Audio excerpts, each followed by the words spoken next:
Thank you, sir. We are expecting Ambassador Anil Wadhwa, IFS retired, former Secretary East, Ministry of External Affairs, Government of India, and Chairman, Board of Advisor TIPS, to join us. In some time, he is stuck in a traffic. So, may I now request Dr. Rahul Verma, Secretary General of WEB Pune, to welcome Dr. N.G. Khetan, immediate past President, with a bouquet of flowers. Immediate past President of Bharat Chamber of Commerce, and also the advisor of the Tagore Institute of Peace Studies.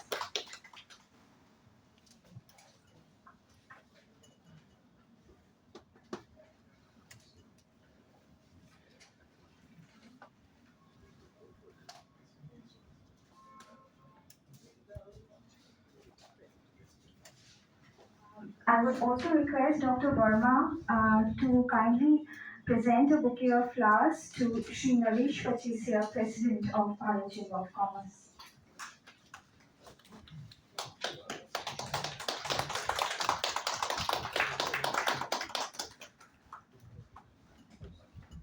May I now, may I now request Sri Pachisia, President of the Chamber, to commence today's program with his welcome address.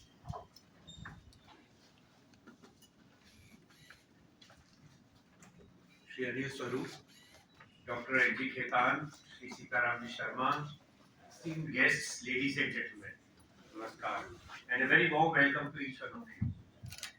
It is both an honor and a solemn privilege to extend greetings on behalf of Bharat Chamber of Commerce on the auspicious launching of the Tagore Institute of Peace Studies, TIPS, and a warm welcome to all of you to the session on education in business, but with a difference, organized today to mark this momentous occasion. I wish to extend a warm welcome to uh, Shri Anil Swarup, IAS retired, former Secretary, Coal and School Education, Government of India, and Co-Chairman, Board of Advisors, TIPS. Thank you, Anilji, for sparing some of your valuable time to visit Kolkata and sharing your thoughts with us this morning. And we also welcome and appreciate the presence of Mr.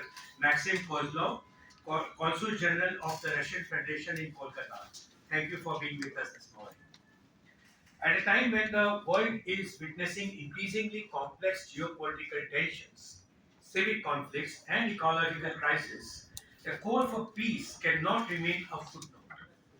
According to the 2025 Global Peace Index, the world has become less peaceful for the 12th time in the last 15 years. In fact, it is at its lowest in the 21st century, at its lowest in the last 25 years, with over 92 countries recording a deterioration in peace. The economic impact of violence on the global economy reached an estimated 17.8 trillion USD, nearly 12.9% of global GDP, a stark reminder of the urgent need to reimagine our approaches to coexistence and diplomacy. India, with its deeply embedded civilizational ethos of non-violence, tolerance, and coexistence, remains committed to the ideals of peace. Guided by the legacy of Mahatma Gandhi's non-violence, Swami Vivekananda's universalism, and Guru Rabindranath Tagore's humanist internationalism, India continues to advocate peace through diplomacy, cultural exchange, and people-to-people engagement. While the 2025 Global Peace Index places India at rank 117 out of 163 countries, we must interpret this not as a statistics measures itself, but as a challenge, an imperative to do more, both within and beyond our borders. India's leadership in global platforms like the G20, its active role in US peacekeeping operations, and its global diplomacy reflect this commitment to aspire for harmony in diversity.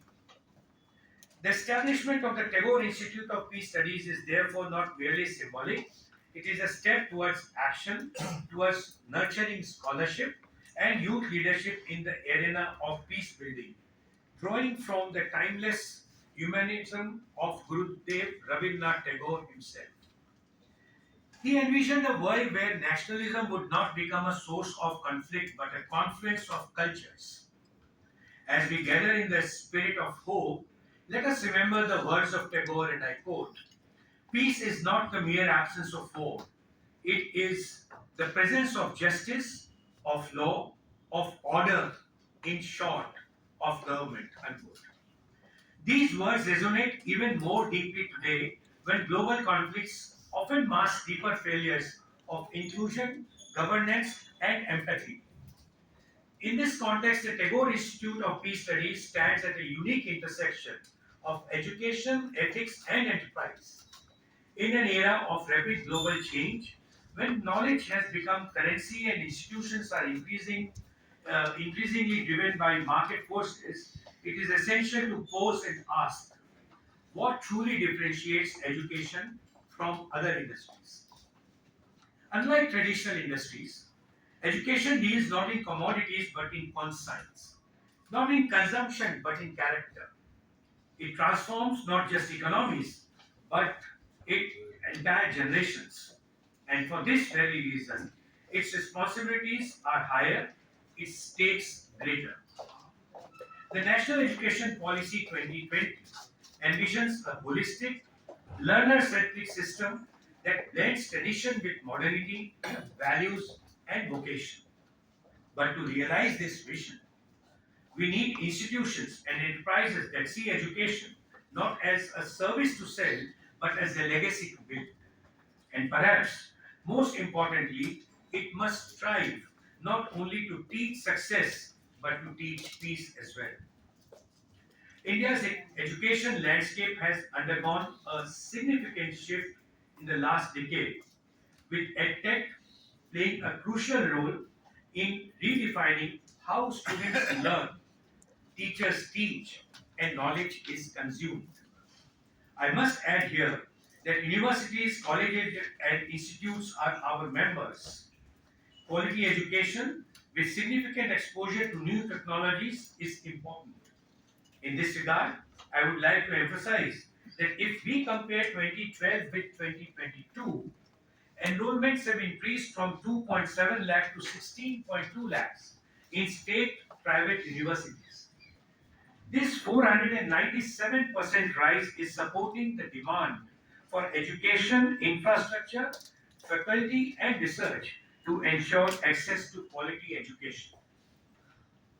As we are gathered here, ladies and gentlemen, in a room full of educators, I consider this to be the opportune time to reflect on how educational institutions can remain financially viable yet socially accountable, competitive yet compassionate, and most importantly, how we can ensure that the business of education never loses its sight of its difference, that is, above all, a human endeavor.